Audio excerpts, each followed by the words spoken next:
Hello, my name is Brian, or you can call me Yango, whatever. So here's my build. It's an update, I guess you could say, from the previous time. I was just going over some. I didn't even have the LS, I think. So now it's like it's in there and stuff. Not fully in there. It's in there, but you know. But I'm just gonna go in depth and just, I guess, show y'all how I got it in there and what I'm running, what's the setup. Helps. I hope this helps out some people when they want to LS swap their stuff. Don't go over and then buy the most expensive shit you could ever get. You know, just go simple. You don't have to. Like, I'm going simple. My budget drift truck, my first ever truck, my first drift car or truck I've done everything with. They taught me how to drive. I learned how to drive manual with this thing, everything. I mean, it's been through a lot with me, and I mean, I think it deserves to have this in it. But anyways, along that, just move on. Just gonna go over the simple stuff I went through to get this motor in with the trans. So I am currently running a AR5 trans with Fatbot's AR5 to LS kit adapter. So it was about running me like 350 bucks, I think, or 304, but wasn't too expensive.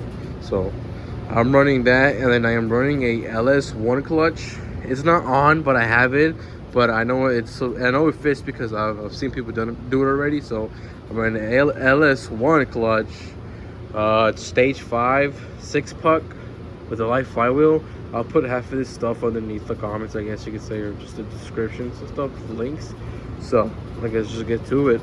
So the motor's not fully like actually in like lane on the actual motor mounts.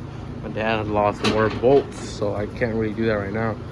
But it fits in there. Like, it's pushed like it's not lifted all the way up at the moment, so it's kind of just like angled, so it's not all the way backwards. And note, whenever you're doing the swap, the motor used to sit sideways. It used to sit more towards the passenger side, so it's a little awkward to get it in there. But I got it in there at the moment. Like I said, the motor's not in. I actually moved it the other day. Since I moved it, it's not sitting right in the middle. So just don't worry about that. But just know I'll put up some pictures. It was sitting in the middle when I had it on. So I think I'll recommend the Air 5 because it's smaller. It was a lot easier to get in there, like really easy.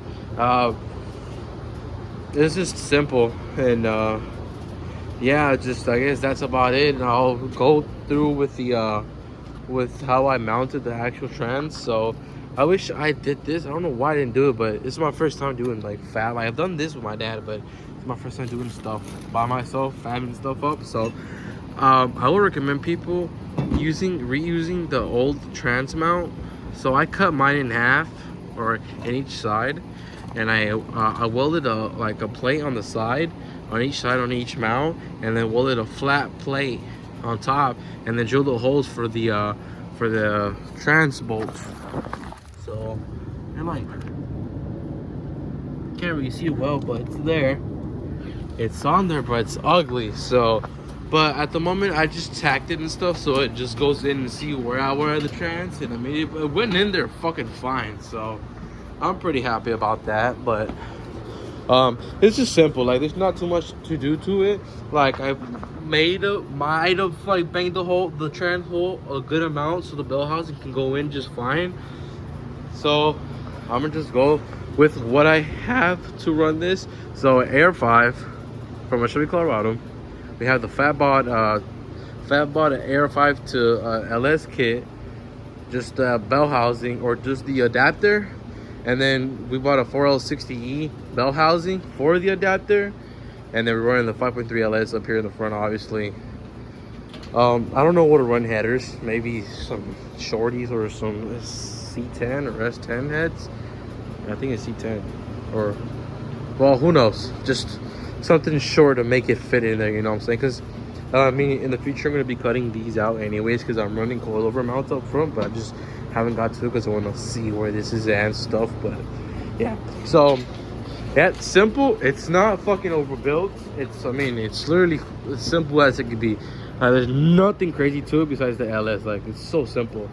If you can see the clearance up front, it's there. Like you can run a radiator up here. Like, there's no problem. But I'm not doing that. I'm not running that due to because I don't want it up front. I'm running it up in the rear, just right up here somewhere with the bed on.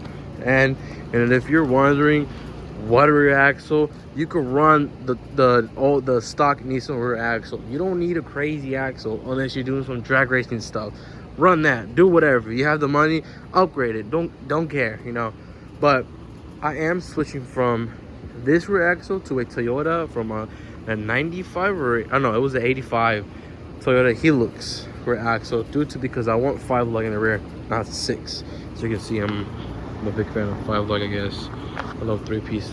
I love angles from them or weird wheels.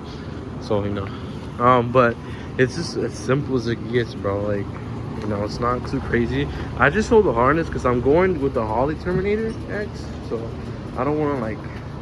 I just don't want to worry about like wiring gauges and stuff. Just make it, you know, make it look clean with the little iPad I'm gonna buy from somebody. But I mean, there it is.